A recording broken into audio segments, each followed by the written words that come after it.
Hey, what's going on, guys? Welcome to today's video. So the other day I put a poll on Instagram asking if you guys would like to see an in-depth look at our belt system, why we do it, how it works, all those different things. And as you guys can tell, we got an overwhelming yes. Now, before I start this video, I want to make it clear, guys, I understand the hate and the criticism that goes into belt ranking, especially in the striking arts. You've seen it for forever with American karate. Bow to your sensei. Bow to your sensei! And now you're seeing it in Brazilian Jiu-Jitsu, where business owners are using the belts as purely a way to make money. Whether it's for student retention, keeping the students longer, or if it's for bullshit, pay for your belt promotion seminar type things. And I'm going to show you guys today how my belt system is less about the business and more about making me a better coach. I think it's important to start with you guys understanding my history and my belt ranking. In 2017, I was awarded my black belt under four-time Muay Thai and kickboxing world champion Duke Roufus. Now, Duke is widely regarded as one of the best MMA coaches in the entire world. He's coached fighters such as Anthony Pettis, Sergio Pettis, Tyron Woodley, Paul Felder, Ben Askren, Christian Rodriguez, and so many more. In 2021, I moved to Milwaukee to become the head striking coach of Roufus Sport, where I had the ability to help advance and progress the Roufus Sport striking system. In late 2022, I moved back to Texas, started my own gym, and started a branch off of the Roufus Sport system to what is now called the Nightmare Striking System. So let's jump into why I use belts. Now, rather than just sitting here and talking about it with you guys, I'm actually going to illustrate it better for you.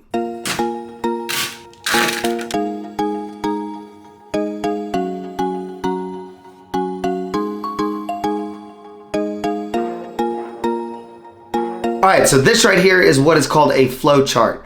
And training in a state of flow is proven, scientifically proven, to be the best way to develop skills and attributes. Now, with a flow chart, on this axis you have difficulty, on this axis you have skill, okay?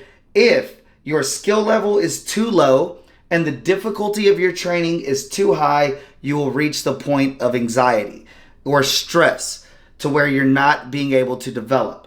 Now, if your skill level is too high and the difficulty of what you are training is too low, you will reach boredom. Again, not able to progress.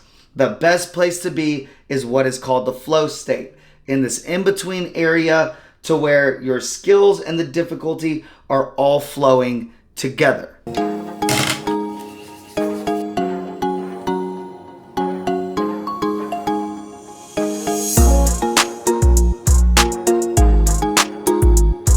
So you see, our system is broken up into four separate curriculum bases: our beginners, our novice, our intermediate, and then our advanced students. By breaking up our curriculum like this, it allows me to keep our students in a flow state of training. You will never have a beginner doing a curriculum that forces them to reach the level of anxiety. You will never have an intermediate student doing a curriculum that will lead to boredom. My students are always here in this flow state due to our curriculum and our curriculum base focused around our belt system.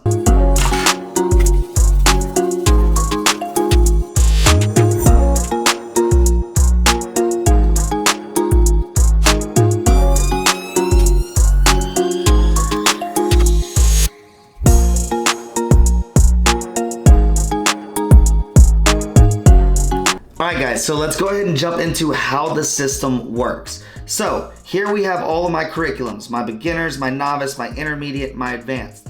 My white and gray belts are my beginners, yellow and orange are my novice, green and blue are my intermediates, purple, brown, and black are all my advanced curriculum students. Before my students can move up, they have a minimum amount of classes that they must attend at each belt rank. Once they hit that minimum amount of classes, I will then go in to evaluate their techniques that they must know at, again, each individual belt rank. So there are certain techniques that my white belts need to know before they move to gray belt.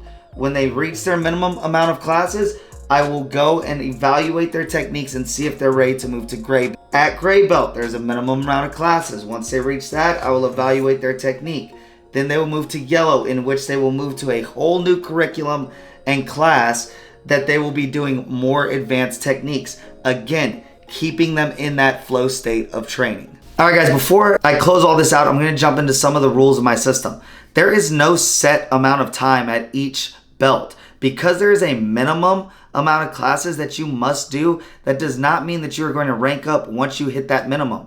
If you hit your minimum and your technique is not up to par, you will not move up in our belt system. In my 3+ years of running this gym, I have 1 purple belt and 5 blue belts in my system.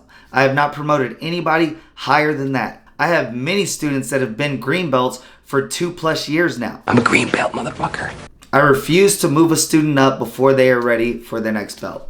As well, sparring is required at certain belts. From my novice through advanced curriculum, you have to prove that you can perform the techniques that we work on through sparring drills. If you don't spar and you cannot perform these techniques in sparring, you will not move up in our system. All right, guys, so to close this out, I hope this gives you guys a better understanding of our system, how it works, and why we do it. It's also important to know, guys, that the color of the belt around your waist does not make you a better fighter. I know plenty of people that have been training for years and never went through a belt system, and they get matched up against black belts and they absolutely destroy them. We just use our belt system to help progress your skills.